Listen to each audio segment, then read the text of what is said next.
Afternoon, everybody. Nice to see you all. Thank you. Hello.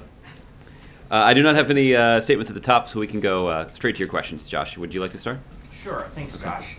Ahead of this trip to Saudi Arabia, I wanted to start with this 9/11 legislation that's gotten so much attention. You described yesterday the White House's opposition, or at least strong concerns about this, and in the context of this, the whole notion of sovereign immunity being at stake. But the backers of this bill say that it's really narrowly tailored to situations where there's a terrorist attack that kills an American on American soil. So isn't it a straw man to say that by supporting this legislation, you're risking the whole system of immunity for governments? Well, Josh, what you just described is a scenario where Congress would open up a loophole that would allow individual Americans, no matter how justified they are in having sustained harm, being given an opportunity to sue another country. And it certainly is plausible, Josh, that other countries, when they're implementing these laws, would not tailor them so specifically. And that does open up the United States to a unique degree of risk. And putting our country, our taxpayers, our service members, and our diplomats in legal jeopardy in that way is contrary to our interests. It's unwise, particularly when there is an alternative mechanism for us to resolve these kinds of issues with other countries. That's the essence of diplomacy. And I've spent a little time talking yesterday about the U.S. relationship with Saudi Arabia. It is a relationship that is characterized by extensive counterterrorism cooperation. That cooperation enhances our national security. It makes the American people safer. The Saudi government happens to think that it enhances the national security of their country as well. It makes the Saudi people safer as well. That's why we're able to cooperate. It does not mean that there are not differences between our two countries. There are substantial differences between our two countries, and the President does not hesitate to raise his concerns about those differences as well. I'm confident that he'll do that in the context of the meetings that he's preparing for later this week. I think that is the point. I think that is the essence of our concern, and that is the essence of our proposal for how these kinds of situations can be resolved moving forward. I was gratified to have someone tell me shortly before I walked out here that Speaker Ryan indicated that he at least had similar concerns with the way that this bill is structured because of the consequences it could have for the U.S. relationship, not just with Saudi Arabia, but with countries around the world. So the consequence that you're concerned about, as you just described, is that other countries could pass legislation that's even broader than this bill in allowing these kinds of suits. I mean, couldn't another country do that anyway, regardless of what we pass here in the U.S.? I mean, how does the U.S. passing this narrowly tailored law open the floodgates to that kind of thing happening overseas? Well, because, Josh, people follow the United States because of the example that we set. And that example that we set applies in a variety of contexts. It certainly applies when it relates to our values. People follow our example when it comes to the economic decisions that we make because we have such a strong economy that has yielded great benefits for our people. Other countries also follow our example when it comes to setting up legal structures. I think this is the point, that taking a step like this would significantly enhance the risk to the United States, not in the context of our relationship with Saudi Arabia necessarily, but the concern that we have is much broader than that. Our concern is with our ability to do business in countries around the world, and sometimes it's not just related to economic business, but actually to the business of our national security, to the business of the functioning of the state, whether that relates to national security operations or in some cases even humanitarian operations. So you said that we don't need to create this mechanism because we already have a mechanism to deal with this, namely diplomacy. There's a group of 9/11 widows and widowers who are supporting this legislation. They're very concerned. They've written to the White House asking to meet with the president. Do you think that those families of victims who have been waiting for some resolution to this for more than about 15 years, should feel that diplomatic track that you described has served them well, has allowed them to pursue these claims the way that they should, and will the president agree to that request to meet with them? Well, I don't have any presidential meetings to announce at this point. If a meeting like that occurs, we'll let you know. Let me just say, as I did yesterday, that there is no minimizing the profound pain that those Americans who lost loved ones in 9/11 have endured. And that's why this administration has been so committed to fighting for them, both when it comes to compensation for their loss, but also when it comes to fighting for health care benefits for those who risked their lives to try to rescue people who were victims of the 9/11 attacks, or were engaged in the years-long effort to rebuild in the aftermath of those attacks. The Obama administration has been a leader in both of those efforts to advocate for those who lost so much on 9/11 and those who have been responsible for either rescuing people on 9/11 or leading the rebuilding process. I think what is also true, Josh, and this is the conclusion of the 9/11 Commission, the outside blue ribbon panel that was tasked with taking an unvarnished look at exactly what happened on 9/11. Their report indicates, this is a report that was made public years ago, the report indicates that there's no evidence that the Saudi government as an institution or that senior Saudi government officials knowingly supported the 9/11 plotters. That's just a fact. But presumably, and I think we've heard a lot from the 9/11 families about what their significant policy concerns are. Certainly at the top of their list is our national security and protecting the American homeland and preventing the great tragedy that they have endured from afflicting other families.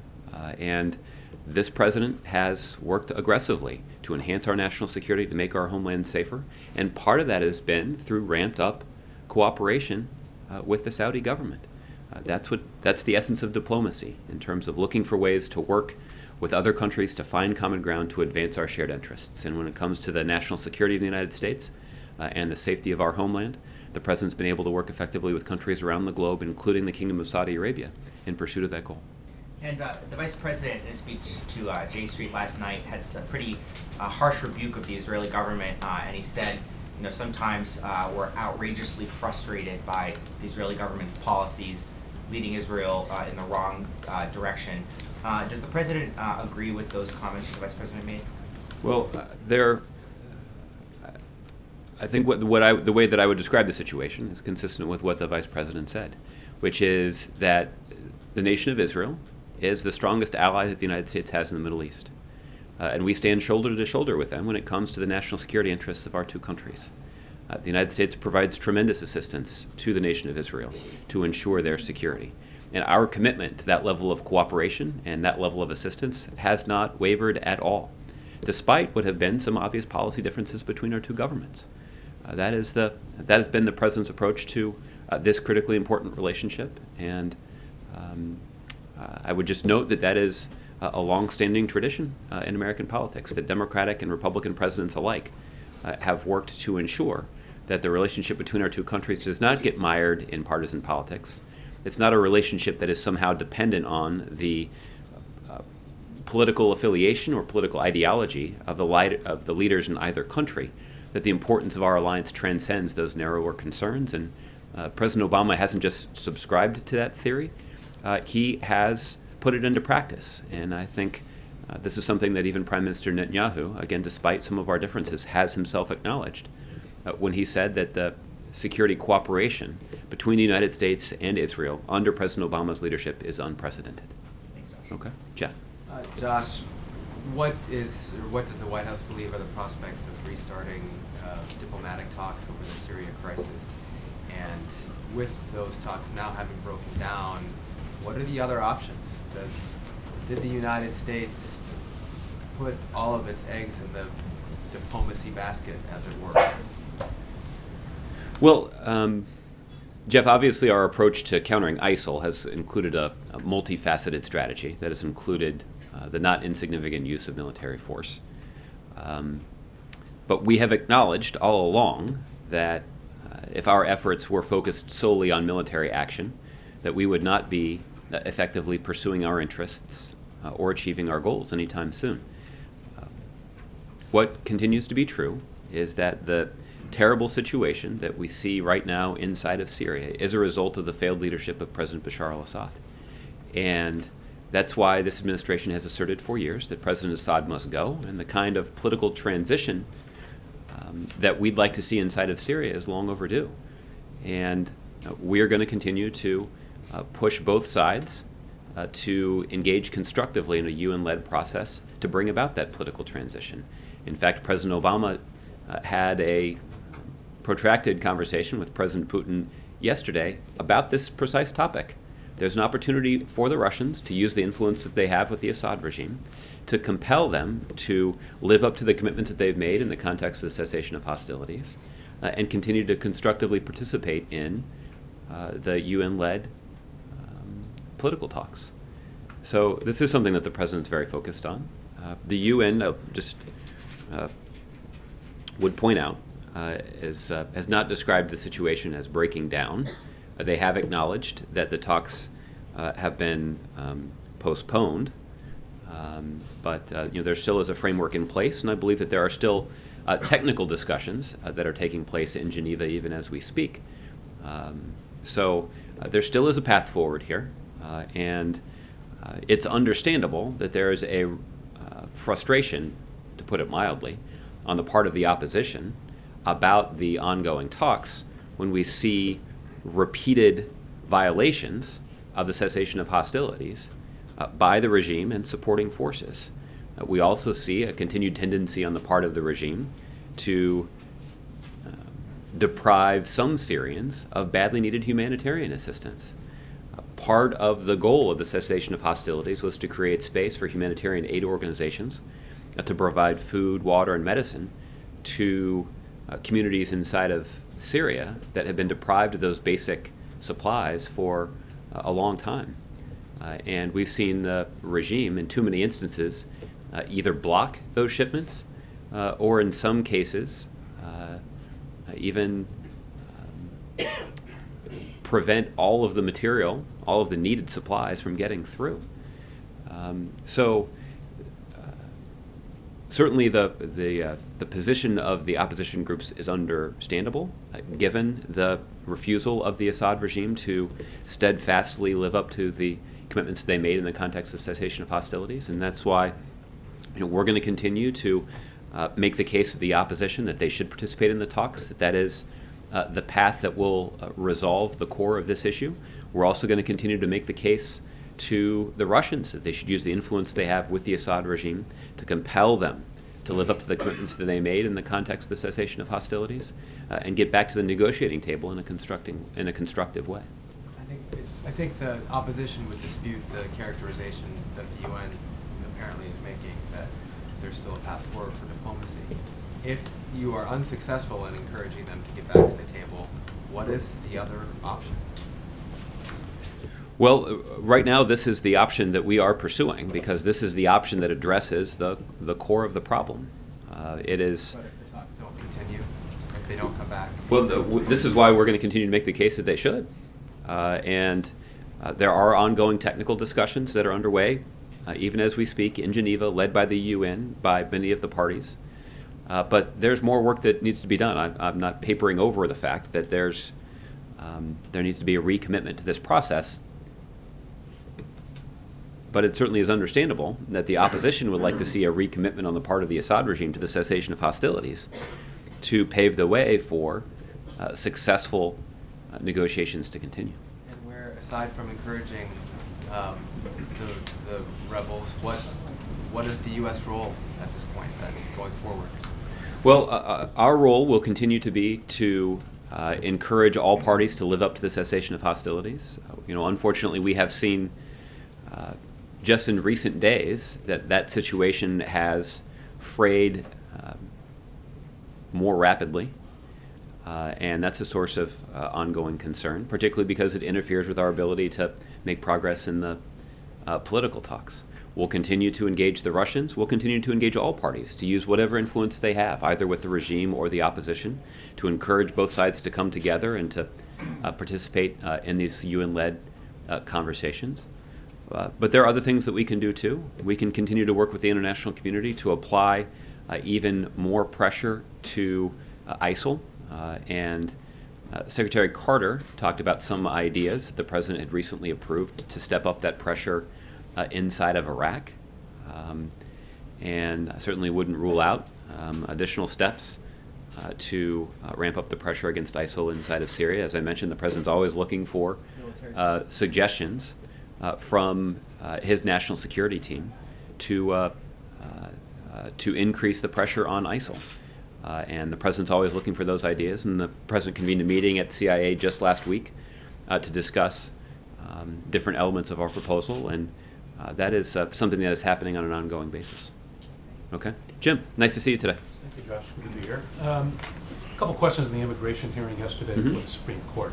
It seemed as though both the justices and even the state of Texas conceded that, to your point of view, the White House point of view, that there's not enough money for the White House to deport all 11 million immigrants who are here, undocumented immigrants. But that where it seemed to break down was that since they're already low priority, the ones among the 4 million that would be covered by the president's executive actions, since they're already low priority for deportation, why do they need a special legal status? Was they seem to be the question both from the bench and from Texas. Why are you pushing for that?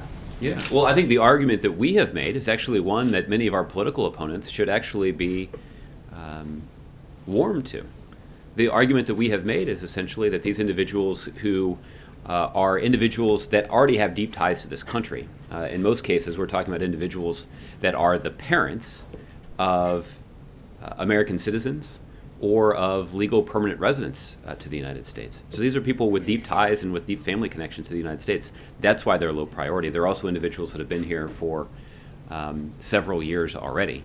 But the case that the Obama administration has made is we should bring them out of the shadows. The benefits of doing that are we can submit them to a background check, make sure that they're not dangerous criminals. If they are, then we can expedite them for deportation. We also can put them in a situation in which they're paying taxes. That also is good for our economy. It's good for reducing the deficit. This is when we talk about bringing much needed accountability to our broken immigration system. Right now, you have individuals who are low priority candidates for deportation. In many cases, they haven't been subject to a background check. In many cases, they're not paying taxes right now. So let's add some accountability to the system. Let's bring them out of the shadows. Let's make them pay taxes. Let's subject them to a background check. That will enhance the security of our country. It will improve our economy. It will improve our fiscal situation. It also will give them the peace of mind to come out of the shadows. That also will send a clear signal to our law enforcement that we need to be focusing our efforts not just not on families, but on felons.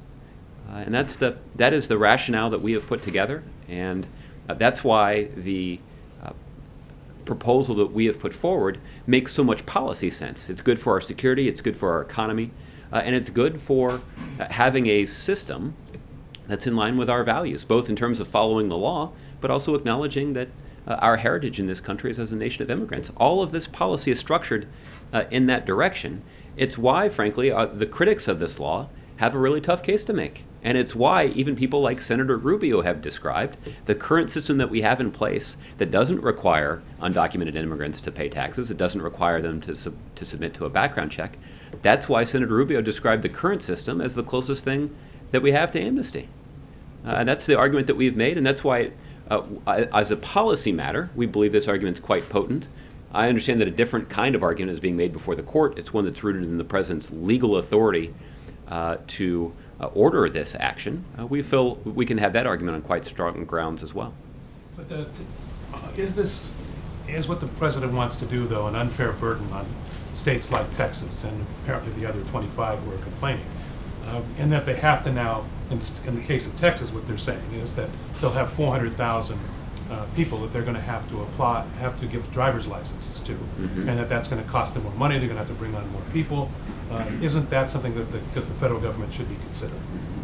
Well, let me say, I'll say two things about that. The first is the chief law enforcement officials in the state of Texas don't agree with the Attorney General of Texas. They happen to take the same position that the Obama administration does. These are law enforcement officials in the largest counties in the state: Dallas County, Austin, Texas, which is in Travis County, Dallas County, all agree that this actually, that the policies the president has put forward would make their community safer. They are strongly supportive of a system that would bring undocumented immigrants out of the shadows and submit them to a background check. These law enforcement officials who are responsible for the safety of their communities understand that would make their communities safer. That's a good thing. The other thing is, I also happen to know about Texas. Texas is a state that relies on income taxes and on sales taxes for its, let me take it back, not on income taxes, but on sales taxes and on business taxes for their revenue base. The revenue base would be enhanced if you had undocumented immigrants as a part of the system and paying taxes. It certainly would be good for the federal government, but there would be cascading benefits for states as well. That's the argument that we have made, particularly when it comes to these questions about public safety. Leading public safety professionals, law enforcement officials in the state of Texas, do not agree with the Texas Attorney General. They do agree with the Secretary of Homeland Security and President Obama, who believe that these undocumented immigrants should be subjected to a background check. And just one more on a different subject, and that is on this trip that the president is on, it was announced yesterday that he would visit not only the head of state of Britain, the Queen, which seems like that's justifiable, but that the president and Mrs. Obama would also have a lunch with Prince William and his wife. What's the justification for that? Is that something American taxpayers should be paying for? Is this just a celebrity get-together? Look, the president is traveling to London and will spend a couple of days in the United Kingdom doing some important work, meeting with one of our closest allies, a country with whom we have a special relationship, to advance our national security interests. And in the president's extensive conversations with Prime Minister Cameron, they'll be focused on a range of issues related to the global economy, related to climate change, and certainly related to counterterrorism and homeland security that are critical to our national interest. President Obama has found Prime Minister Cameron to be an effective interlocutor and an effective partner in accomplishing goals that have been prioritized by both our countries. So this is an important trip. What's also important is the president also spent some time meeting with other leaders in the United Kingdom. And the president's looking forward to the opportunity that he'll have to have lunch with the Queen, but also to have a nice dinner with the Duke and Duchess of Cambridge. That is, it certainly is an important part of public diplomacy, but I think it'll be one of the more pleasant aspects of the trip that the president is certainly looking forward to. I'll come back to you, Jason. Okay. Chip. Thanks, Josh. Yesterday, we talked about the 28 pages and the fact that the president has basically said that it's in the hands of D&I Clapper right now. But after the briefing yesterday, Charlie Rose interviewed the president, and he asked him if he had read the 28 pages, and he said, "I have a sense of what's in there." I think it's safe to assume that means he hasn't read them yet. And if I said, "Why hasn't he read them?" I'm sure you would tell me because it's in the hands of Clapper. But will he eventually read these 28 pages? And there's a sense coming out, I know just in some of the chatter around Washington and online, there's a sense that the White House is downplaying these 28 pages. Number one, by the president saying, "I have a sense of what's in there. I haven't read them." And also, the president said to Charlie Rose, "I try not to personally get engaged in each and every decision that's being made about classification." Well, this isn't just each and every decision. As we discussed yesterday, this is a pretty important declassification decision. Is the White House downplaying it? Is he going to read them eventually? And will this be his decision in the end, or will he simply follow Clapper's advice? I think what the president was referring to in his conversation with Charlie Rose is the fact that he's been briefed about the contents of those 28 pages. And the president noted, as I did yesterday, that there's a well-established process for the intelligence community to do a careful review to determine which, if any, of those pages can be released to the public without damaging our national security. There's a well-established process for considering what I would acknowledge are important questions. I don't think there's been an attempt by anybody at the White House to downplay this effort. In fact, I think there's been a concerted attempt by everybody at the White House to make sure that this follows the standard process. I think that is what the American people would expect when we're talking about something as significant as information related to the terror attacks of 9/11. So I think the president is reiterating the position that I tried to articulate yesterday, which is that there's a well-established process for considering these questions, and that's the process that we're following. At this point, I think it's too early to say whether or not the president would weigh in on that process. I think he told Charlie that he was reluctant to, because there is such a well-established process for considering these questions. Our intelligence community understands what's necessary to protect the American public. They also understand that there is a legitimate public interest in more of this information being made public if it can be. And that's the question that they're working through right now as it relates to these materials. I'll just reiterate that there is already extensive public material that has been made public by the 9/11 Commission. That is a separate body, but an outside blue ribbon entity that took a close look at what happened in the run-up to 9/11, laid out a whole series of reforms that should be implemented to ensure that something like that never happens again. And that report was quite clear about the evidence that they found and didn't find about what led to the terror attacks of 9/11, and what they concluded, I think, merits repeating, which is that they found no evidence that the Saudi government as an institution or that senior Saudi government officials knowingly supported the 9/11 plotters. That is an important fact, and there certainly is public interest in understanding that fact. That report's been available for years now. Just one more follow-up from that interview. The president at one point said, "The single most important question I'm asked these days from other world leaders is, quote, what's going on with your elections?" Have you been present when the president has explained what's going on with our elections to other leaders, or do you know from talking to others? What is the president's answer to that question when he's talking to foreign leaders? The kind of question that the president gives in those settings is the same kind of answer that he's given publicly when asked that question. Look, it's not just, and I think the president makes this point in the interview as well, the president doesn't just get this question from people overseas. This is the kind of question that's on the mind of Americans across the country right now as well. And I don't think there are any easy answers to it. The reason that the president raised it in the context of this interview is he was asked, given all of the built-in advantages that we have as a country, we've got an economy that's the envy of the world. We've got a military that is stronger than any other military in the history of the planet. We have a society and a culture that other countries and other cultures and other populations find remarkably attractive. That gives us a lot of influence around the world. All of those are good things, and the question is, where is the source of our potential downfall?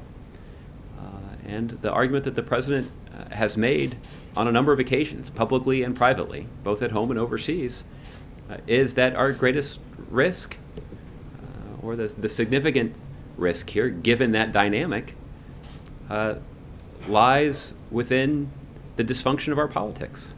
We need to continue to demonstrate an ability to manage all those advantages and preserve that edge. Does that apply to both parties? The president acknowledged that that was the case.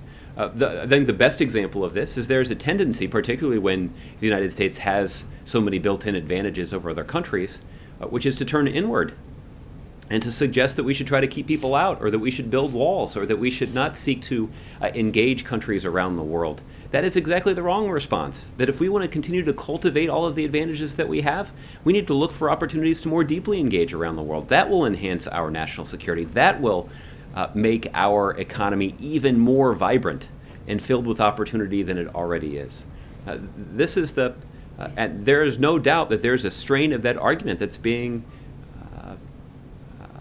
advanced by politicians in both the Democratic and Republican Party. And the president has advocated a different approach, and at least in the context of our elections, the president will have numerous opportunities, I expect, to make an argument to the voters about the path that he has chosen to pursue, which is to more deeply engage the world and continue to build the kind of multilateral relationships that are critical to the continued strength of our economy and that are surely critical to our ongoing efforts to advance our interests around the world, to protect our national security, and to protect our homeland.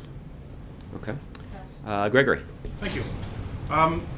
Lisa Monaco gave a speech last month in which she promised more transparency on civilian casualties by U.S. airstrikes. Can you give us an update on where that is? She said it'd be coming in the coming weeks, but that was 6 weeks ago. Yeah, this is something that is still that the administration is still working on, and it has been a few weeks since she's given her speech, but I don't have an update for you in terms of the time frame when something like that might be released, but we'll certainly keep you posted. Pentagon officials are telling us that there have been some rules, changes in the rules of engagement against the Islamic State that give the authorization for airstrikes to commanders closer to the field, and that there's now sort of a sliding scale on how many civilian casualties are acceptable, up to 10, depending on the value of the target, the imminent threat posed by that target, etc. Did the president authorize these changes to the rules of engagement, and how do you square those with his attempts to sort of balance prosecution of the war against the Islamic State with upholding the American values he talks about? Well, I don't have a detailed assessment of the rules of engagement to share with you right now. The Department of Defense can most effectively talk about that. What I can tell you is that there has been a principle that our country has long subscribed to, that the president believes is a priority, which is that a blunt assessment of both moral questions and strategic questions lead to the conclusion that the Department of Defense of the United States of America goes to great lengths to avoid civilian casualties. Again, I think the moral questions that are inherent there are obvious and important. But what's also true is that the United States military undertaking operations in the Middle East that result in the death of innocent civilians only makes it harder to accomplish our goals. And that's why you've seen our national security officials be justifiably proud of the great lengths that we've gone to avoid those civilian casualties, certainly to greater lengths than our adversaries in this conflict. And it's why the administration continues to look for ways to be more transparent about those efforts. There is a regular process, Gregory, that I know you've taken note of, where the Department of Defense makes regular public declarations about the results of specific operations. And those results include an accounting of potential impacts on non-combatants. And this kind of accountability and transparency is something that the president believes is consistent with our values and is important.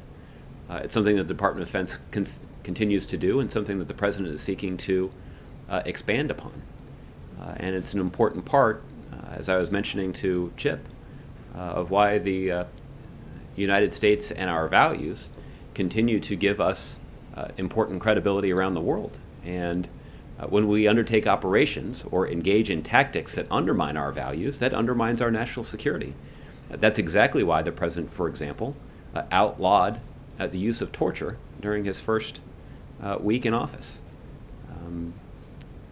because of the impact that has on both moral questions, but also on broader national security considerations about living up to the high values that we've established for ourselves. Okay, Suzanne. I want to go back to the Vice President's comments yesterday in criticizing Benjamin Netanyahu, the Prime Minister there. He said the present course Israel's on is not one that is likely to secure its existence as a Jewish democratic state. We have to make sure that happens. And then he goes on to say that it expresses overwhelming frustration. You talked about the unshakable bond between the U.S. and Israel, but can you talk about whether or not the President shares the Vice President's sentiments, the feelings of overwhelming frustration on the Israeli part of the government that has not promoted this peace accord? Well, Suzanne, I think what is true is that this administration, particularly Secretary Kerry and Vice President Biden and President Obama, have all expended significant time and energy and resources to facilitating conversations between the Israelis and Palestinians to find a two-state solution. That is a policy that American presidents in both parties have pursued, and none have pursued it more aggressively than this administration. You'll recall a couple of years ago that, as my colleague Jen Psaki can attest when she worked at the State Department, that Secretary Kerry was a frequent visitor to that region in trying to bring all sides, particularly the Israelis and the Palestinians, to the negotiating table in a constructive fashion that could yield a constructive result. Unfortunately, that progress didn't materialize, and that is the source of significant frustration. There certainly is frustration with both sides that we have encountered, but we've also been clear that, and this is what Vice President Biden, I think, is ultimately talking about here, the United States has long supported the idea of a two-state solution because it has a potential to resolve one of the most combustible flashpoints in an already volatile region of the world. But it also happens to be in the clear strategic interest of our closest ally in the Middle East, Israel. And so resolving this question is not just a wished-for legacy item of the administration. It is a position that we take and advocate for because of our sincere concern for the national security of our closest ally in the Middle East, Israel. That's what we're focused on. And that's the inability to make that progress is frustrating. And that's what Vice President Biden was giving voice to yesterday. In light of that frustration, has the President resigned that a two-state solution or peace between the Israelis and Palestinians will not happen under his administration? It is, and that's something that we've expressed in the past, that this is not something that's likely to happen while President Obama remains in office. The extent of the differences between the two sides are significant enough that it's not something that's going to get resolved in the next 9 months. And on the legislation, the 9/11 legislation, both Democratic candidates who are fighting for the presidency, the nomination, Hillary Clinton and Bernie Sanders, support the legislation that would allow those victims of 9/11 to sue foreign governments, including Saudi Arabia, if they're in fact involved in those attacks. In light of the fact that you said the President and the administration feel that's a dangerous precedent, is the President concerned at all that they, if they were in office, would go ahead and support that legislation that you would say is so dangerous to the administration and its relationship with other foreign countries? Well, I'll let the individual candidates explain the position that they have on this legislation. Obviously, we've had an opportunity in here, for better or worse, to discuss our position on this legislation extensively. As I noted, I was gratified to see Speaker Ryan indicate his shared concern about the potential unintended consequences of this bill. So we're going to continue to make our case to members of Congress and help people understand that what some might view as a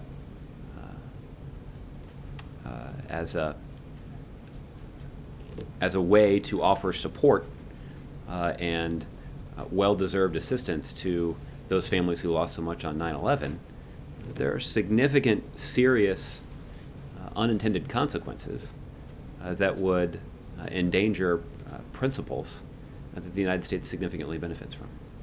So why would there be daylight between the President and his former Secretary of State regarding something that's so critical to the United States' relationships with other foreign leaders on this issue? Well, again, I think I've gone to great lengths to try to help you understand exactly what our position is. I would encourage you to check with Secretary Clinton's team for an explanation of why she's taken the position that she has. It's different than administration. Is there any concern from the President that if you had a Democratic President following him, that something as important and potentially damaging to U.S. relations, as you say, with other leaders, would move forward? Well, again, I think that's a hypothetical. This is something that's still being debated in Congress, and the presidential election is is still something that's the subject of intense debate on the campaign trail as well. What we're focused on right now is continuing to make the case to the public and to Congress what our concerns with this legislation are. Okay, Jordan. Thanks, Josh. In addition to Speaker Ryan's concerns about the bill, Senator Graham has blocked the legislation in the Senate by placing a hold on it. Is the White House encouraged that there maybe seems to be some momentum behind blocking this bill in Congress, and what is the White House doing to try to cultivate some more support to try to stop the bill from passing? Well, I'm not aware of any presidential level conversations about this legislation that have come up with members of Congress, but I know that there have been senior members of the administration, including White House officials, who've been in touch with senior officials on Capitol Hill about our concerns. We certainly are interested in a dialogue on this issue. And look, in the current political climate, bipartisan support is rare. But I think in this instance, it's an indication of just how significant these questions are. And we're obviously gratified that there are other Republicans who've taken a close look at this legislation and recognized the serious unintended consequences that could result from its passage. Okay? JC? Thank you, Josh. As the President and First Lady lunch with Her Majesty Queen Elizabeth II and His Royal Highness the Duke of Edinburgh on Friday at Windsor Castle, it is the day after the Queen's 90th birthday, now the longest reigning monarch in British history. What special birthday wish might the President be giving the Queen from the American people as a special tribute to this very historic day? Well, the President will have an opportunity to speak to all of you during his visit to London. He'll do a news conference with Prime Minister Cameron at the conclusion of their meeting, and I suspect the President will be given an opportunity to offer his public birthday wishes in the context of that news conference. So I don't want to speak for him too extensively, but the President has had an opportunity to spend time with Queen Elizabeth on a variety of occasions, and each time the President has come away with an even deeper personal affection for her. She's an important symbol of a country with whom the United States has a special relationship, but she also is a human being whose charisma and sense of nobility and honor is something that I think people around the world are attracted to. And that is something that she conveys not just on the broad public stage, but it's also something that is evident in the President's personal interactions with her. And I think the President's, that's an important part of why the President has enjoyed every opportunity that he has had to spend some time with her in private, and it's certainly why he's looking forward to his Friday afternoon lunch. Certainly a lot to learn from someone who's been around for so long and through so much. Mm-hmm. She certainly has seen as much human history from a rather unique perspective as anyone else. Would they like me to have in public? Go ahead, Peter. Another question about the Vice President's remarks at J Street last night, very critical of Prime Minister Netanyahu. What good does it do anybody for the Vice President to make Israel, our ally, into a villain? Well, I would vigorously disagree with that description of what Vice President Biden said. I think Vice President Biden himself, just having completed a trip to Israel just within the last 4 or 6 weeks here, is somebody who understands the importance of the relationship between our two countries. In fact, it was on a trip that Vice President Biden took to Israel in the first term that Prime Minister Netanyahu indicated that the security cooperation between the United States and Israel under President Obama's leadership was unprecedented. So I think what is also true is that when you have a strong relationship with your allies, you can also comfortably disagree in public. And there are areas of disagreement as a matter of policy between our two countries. And we certainly have gone to great lengths to try to resolve those differences. Prime Minister Netanyahu himself has not hesitated to make his own differences with the Obama administration public on, in some ways, the largest stage imaginable, which is by addressing a joint session of Congress. So I think that's an indication of the fact that our two nations, and even the leaders of our nations, can disagree on some critically important policy issues in a way that doesn't undermine the fundamentals of our alliance and the importance of our security cooperation. What about the timing, though? Because the vice president's criticism came just a couple hours after a bus bombing in Israel. 24 people were injured. How would the White House like it if just hours after a terrorist attack here, Israeli officials came out and had some not so nice things to say about you guys? Well, this particular incident, by you guys I assume you mean all Americans. White House officials. But, well, I think the point here is that Vice President Biden is somebody who has dedicated his career to strengthening the alliance between our two countries. And he certainly has succeeded in doing that. He did that in his visit to that country just a month or so ago. And our policy differences do not in any way overshadow our ongoing commitment to an unbreakable alliance and a security relationship that is unwavering. And just last question, on Friday, the Paris Climate Agreement is going to be signed. What should American citizens expect to see different on Saturday after this thing has been signed? Is there going to be a tangible benefit to everyday Americans that they're going to see, or is this more just a step toward making us look good in front of the rest of the world? I think what this is another example of American leadership, that there will be a substantial number of countries, including some with large economies, joining the United States in making a serious international commitment to fighting climate change and to fighting carbon pollution. And this has long-term benefits for future generations of Americans. It also has shorter-term benefits for significant economic policy decisions that have been made in this country. This is going to open up a global market for the kind of renewable energy technology that is that U.S. companies are at the cutting edge of. This will open up a market for energy efficiency innovation that U.S. companies have pioneered, and no longer will they be in a position of essentially being a small sliver of the energy market. We know that now countries around the world, because of the policy commitments that they have made, are going to be looking to invest in that kind of technology. And that's why it has significant growth potential for our economy back here at home. It has a potential to create jobs in a brand new industry. And it certainly is something that the President's quite enthusiastic about, both in terms of its long-term impact on our planet, but also its more medium-term impact on our economy. Okay. Jim. I'd like to go back to the President's decision to deploy, or approval to deploy, the 217 Special Operations Forces there in Iraq in an attempt to accelerate the offensive against ISIS there.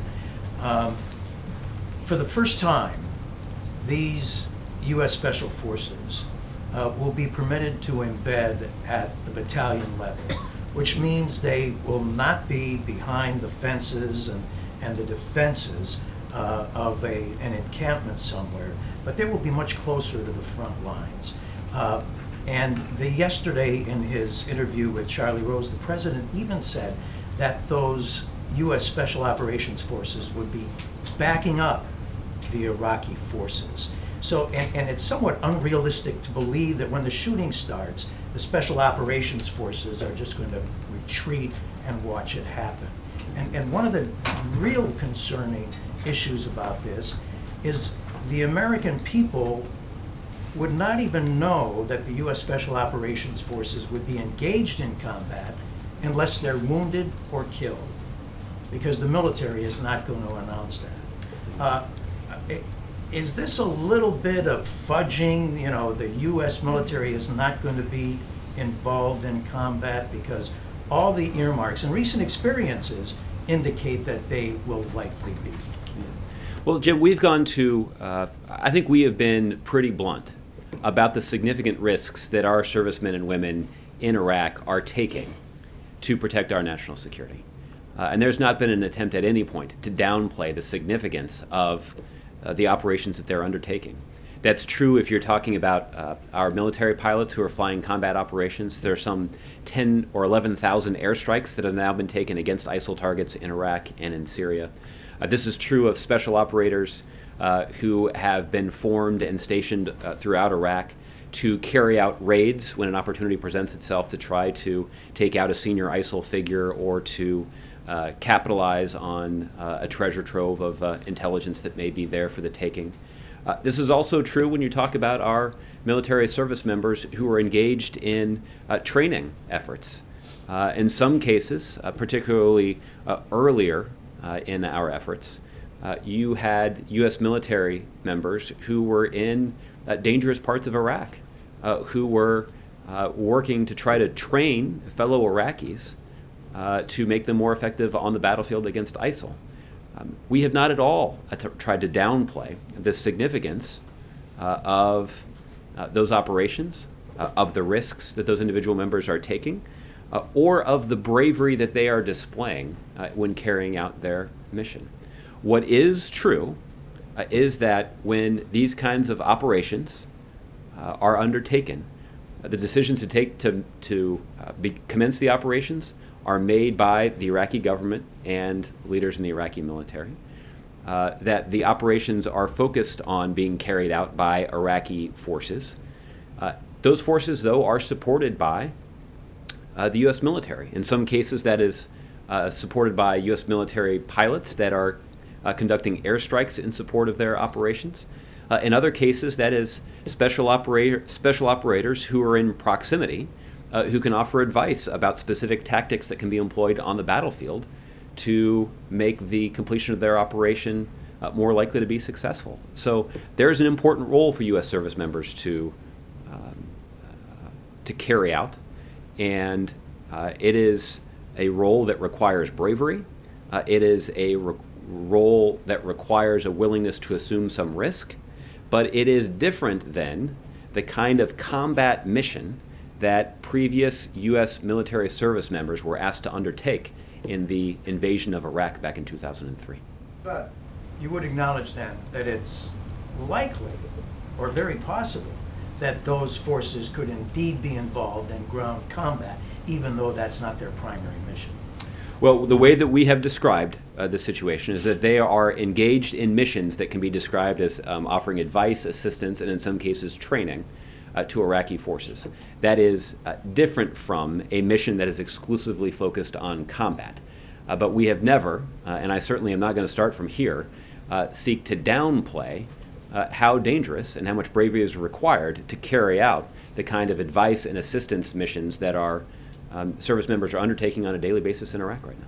Also in his interview with Charlie Rose, his remarks are being widely interpreted that the president meant to say that given this acceleration in U.S. participation in assisting the Iraqi forces, that Mosul would fall by the end of the year.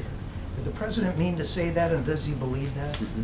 I think I've looked at this portion of the transcript too. I think what the president was trying to make the case for is to set expectations that we're hopeful that the conditions could be created where Mosul could fall this year.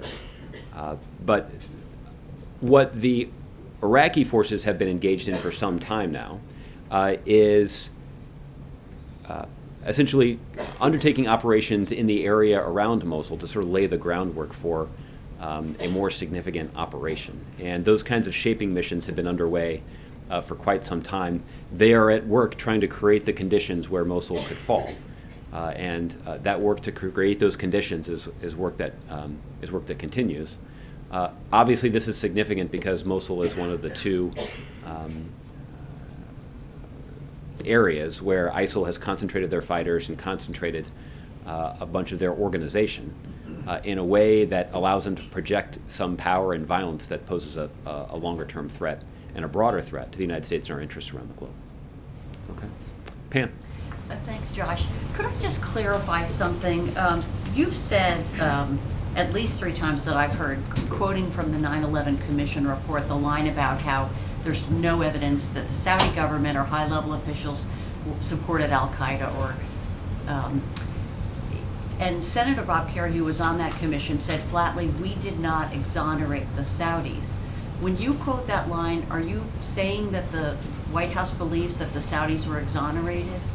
No, Pam, what I'm merely doing is, well, let's back up. The reason I have quoted that line frequently is because the suggestion has been raised that by refusing to release 28 pages of classified material that your network has been talking about is somehow a secret attempt to cover up verified, damaging information about the complicity of the Saudi government in the 9/11 attacks. And what I have been trying to do is to point you to the conclusion that was reached by this independent blue ribbon panel that took an unvarnished look at what happened in the lead up to 9/11 and what steps should be implemented in the aftermath of 9/11 to make sure that it would never happen again. And so pointing to their conclusion that was made public years ago and continues to be available for public review, I think is relevant to a discussion about whether or not there's an ulterior motive to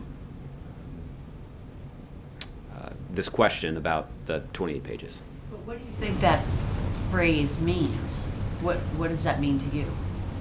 Well, I think people can take a look at the report and draw their own conclusions based on people who looked at reams of evidence, right? The 9/11 Commission was given extensive access to information and materials that were relevant to their investigation. These were individuals that had expertise in national security and intelligence matters. They were in a position to evaluate the evidence. They were in a position to examine the evidence. They were in a position to consider where they should look to find evidence. And they wrote a report that was made public so that everybody could see it and draw their own conclusions.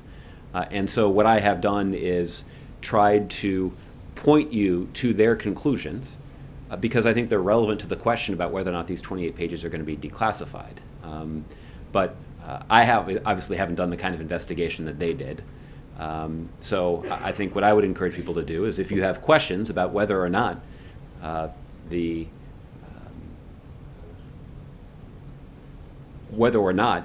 Saudi government as an institution or senior officials in the Saudi government were complicit in knowingly assisting the 9/11 plotters, one piece of evidence that they should know is that the blue ribbon panel that took a close look at this did not find any evidence to indicate that that was the case. And that's their conclusion. They certainly have the standing to make that conclusion. If there are people that want to ask different questions or seek additional evidence, they certainly are entitled to do that. But the conclusion of this particular commission, I think, is relevant to the question at hand. As far as the suggestion that there's some damaging information in the 28 pages, former Senator Bob Graham was asked, what do you believe, who in Saudi Arabia is responsible? The government, charities, wealthy Saudis, and he said all of the above. So he clearly believes that there was some involvement by the Saudi government, and that the 28 pages points to that. Well, again, I haven't read the 28 pages, so and even if I had, I wouldn't be in a position to talk about them because they're currently classified. But we don't have to go over this territory again. I think what is relevant is that there was this Blue Ribbon Commission, the 9/11 Commission, that did take a look at it, and they've made public their conclusions. So people can certainly evaluate those opinions and those conclusions and draw their own conclusions accordingly.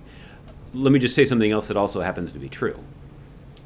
It's undeniable that since 9/11, we have seen the Saudi government focus more intently on combating and countering those who propagate extremist ideology. If it wasn't clear to them before, it is certainly clear to them in the aftermath of 9/11 how dangerous that is. And we certainly have welcomed the efforts of the Saudi government to counter the propagation of that ideology. And that is just one sign of the improved security cooperation between the United States and Saudi Arabia since 9/11.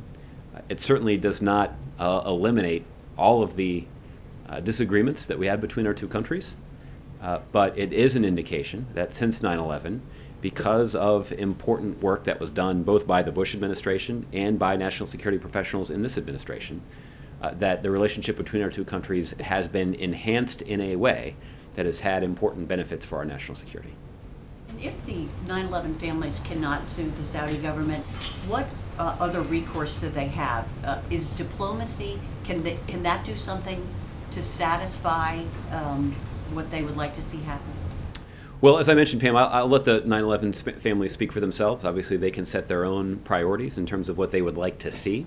I know that just reading the public comments of many of those individuals, they're quite concerned about American national security, about protecting the U.S. homeland, and making sure that a tragedy on the scale of 9/11 never happens again. And what is true is that by using diplomacy, not just with Saudi Arabia, but with countries around the world, the United States is safer than we were on 9/11, that we have made progress. Osama bin Laden no longer threatens the American people. Core al-Qaeda has been decimated. We have made progress in applying significant pressure to al-Qaeda affiliates around the globe. We have deepened our security cooperation and our counterterrorism cooperation with countries around the globe, not just in the Middle East, but also in places like Africa and Southeast Asia. I'm not seeking to downplay the risks. It's precisely because these risks exist that the administration has been so vigorous in countering them. And I think that is a policy priority and a set of policy accomplishments that anybody who is concerned about U.S. national security would be pleased about. Okay, Tolu. Thanks, Josh. Secretary Carter is in the UAE today in advance of the president's trip to the region. I'm wondering if we should expect any announcements at the GCC summit about future further commitments by GCC countries in the counter ISIS efforts. Well, I don't know whether or not Secretary Carter is prepared to make any announcements today. Obviously, the leaders of those countries and President Obama will have an opportunity to meet in Riyadh starting tomorrow. And that will be actually starting on Thursday. This overnight flight thing has really got me confused. President Obama will arrive in Saudi Arabia on Wednesday. On Thursday, he will convene a series of meetings with GCC leaders, including the leader of Saudi Arabia, to talk about a range of important national security priorities. And you all will have an opportunity to hear from President Obama at the conclusion of those meetings. And he'll be in a position to talk to you about any progress that we've made in the context of those negotiations. I wanted to ask about Afghanistan. There was a car bomb that killed several dozens of people and injured hundreds in Kabul. And the Taliban has said that that's a sign of a new fighting season in which there will be more and more of these attacks.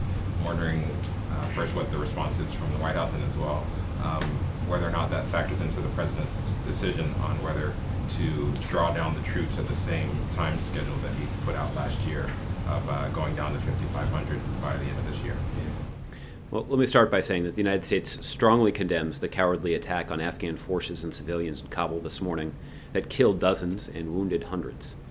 Our thoughts and prayers are with the victims, their families, and their loved ones. At the outset of this year's fighting season, we remain committed to supporting the Afghan people and their government. We also call on the Taliban to pursue a pathway of peace instead of continuing a military campaign responsible for the senseless deaths of Afghan civilians.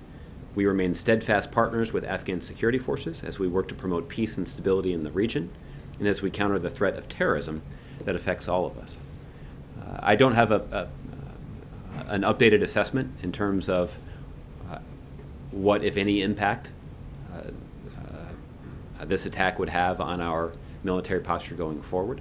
Obviously, the president had an opportunity to talk about this at the end of last year, and this will be among the important policy decisions that the incoming president, President Obama's successor, will have to make. When President Obama took office, you'll recall, in 2009, he did so vowing to follow through on a campaign promise to ensure that the United States and the international community was focused on the terror threat that was emanating from this region of the world. And the sense was, not just the sense of President Obama, but also the sense of the American people, was that our attention had drifted from Afghanistan and been diverted to the situation in Iraq. President Obama vowed to recalibrate that situation and to ensure that we were reinforcing our efforts in Afghanistan and in that region of the world where we know the al-Qaeda leadership, under the protection of the Taliban, had carried out the 9/11 attacks against the United States. President Obama has executed a military and diplomatic strategy that has decimated core al-Qaeda, that took Osama bin Laden off the battlefield, and that has supported an Afghan government that is committed to the kind of security approach that we're supporting. So there's no denying that tremendous progress that we have made in Afghanistan. It has made America safer, but there are years of work, decades of work, that still needs to be done in that region of the world to continue to advance our national security interests. One more quickly on the $10 bill. I'm wondering, we're hearing reports that the Treasury Secretary will be making an announcement soon on that. I'm wondering, has the White House, has the President been briefed? Has he seen a mock-up of what the new bill might look like? Should we be expecting an announcement on that soon? Well, this is a policy decision that's made by the Treasury Department. It, of course, is not at all uncommon for the Treasury Department to consult with the White House where appropriate when making important policy decisions. But I don't have any news to make on Treasury's behalf, at least not today. Thanks, Josh. Okay? Byron. Thanks, Josh. New York voters head to the polls today. You've said in the past the debate happening within the Democratic Party about the direction and the future of the party is a healthy one, but it's now April 19th. Senator Sanders trails pretty badly in the delegate count. And we've seen the tone of the last debate and some of the rhetoric on the campaign trail get heated. Does the president still feel that this is a constructive campaign and conversation that's happening? Well, Byron, there's no denying that when you compare the campaign that's been waged by the Democratic candidates, that it has been much healthier and more productive than the campaign that we've seen be waged by the other side. The president's obviously been pleased to see Democratic candidates who are giving voice and prioritizing the kinds of values that he's spent his career fighting for. That's been a good thing, and the president has obviously been pleased by that. But ultimately, the individual candidates are going to have to decide for themselves how this campaign will play out here in the remaining weeks of the Democratic contest.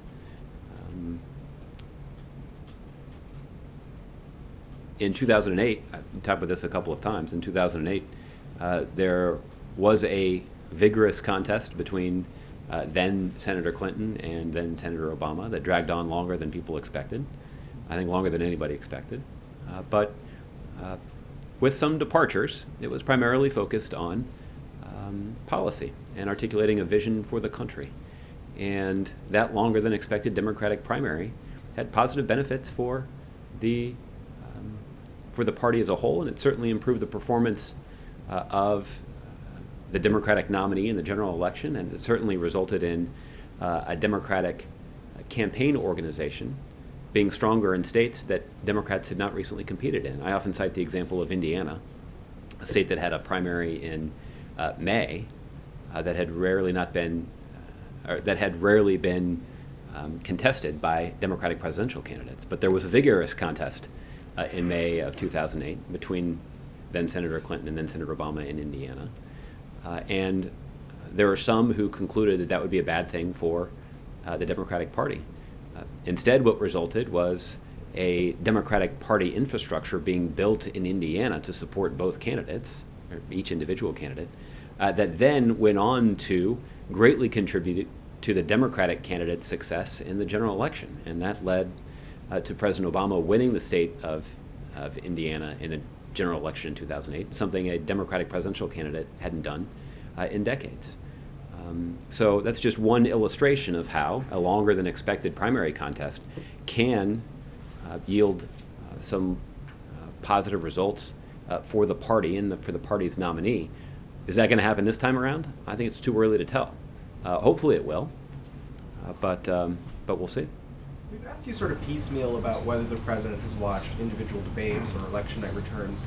But broadly speaking, how closely is the president following campaign news and the campaign trail? Is he watching sort of live election returns some nights? Is he reading about this online and in the newspaper? How does he sort of follow the campaign? I think it's fair to say the president's following the election pretty closely. He obviously has a stake in who will succeed him in office. I do not believe that the president has spent much, if any, time watching live election returns. I know that he has not spent much time watching the debates, but he certainly is following the course of the broader debate that's taking place on both sides, frankly. And at some point, the president will have an opportunity to be a much more active participant in that debate. But that'll be when we shift to the general election. Okay. Yeah. I don't think he does. Gardner, I'm going to get the last one, and then I'm going to get ready for my overnight flight here. Okay.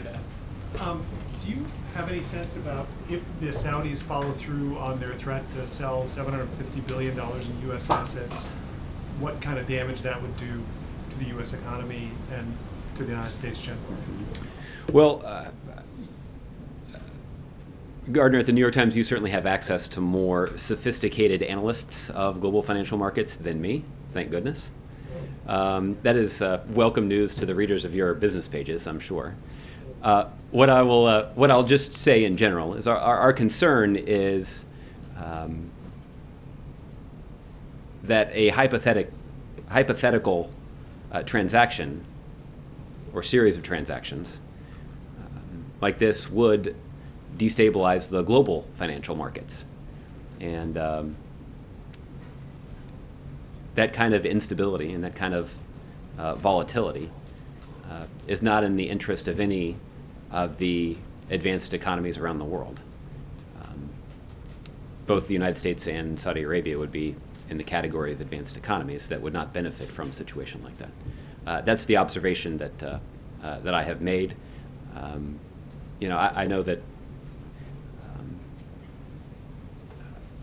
that the suggestion was raised in a story in your newspaper that could be a potential response, and I don't know. As I recall, that wasn't an on-the-record statement from a Saudi official, so I think it's hard to assess exactly, how seriously something like that is being considered there. Given our shared interest in protecting the stability of the global financial system, I suspect it's not something that would be considered for long.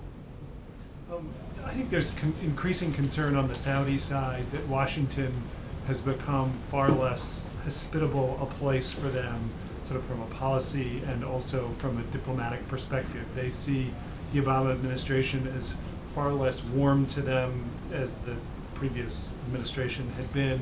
They see this legislation on Capitol Hill as arising from what they worry is a sort of a growing anti-Saudi sentiment. Do they have reason to feel worried about this? This is President Obama's third trip to Saudi Arabia this week, but the Saudis themselves and even some GCC members generally feel that they have seen their place in Washington decline substantially over the last several years. Are those worries justified? Well, I think what I would encourage people who harbor that concern, to do is to take a close look at President Obama's record. just last year, the president convened the first ever GCC-U.S. summit at Camp David. That is a location that many world leaders are not invited to enjoy, but it is an indication of how important the president considers the relationship between the United States and our partners in that region of the world. The fact that he is following through with a second summit less than a year later, I think, is an indication that he's committed to following through on the discussions that were convened at Camp David last year. The president has talked about the impact of the international agreement to prevent Iran from obtaining a nuclear weapon. Part of the case that we made to our partners in the region, who were initially skeptical of the wisdom of this diplomatic approach, is that it would yield important national security benefits for them. And that's proved to be true. The national security position of Saudi Arabia is strengthened if they know that one of their chief rivals in the region is verifiably not in pursuit of a nuclear weapon.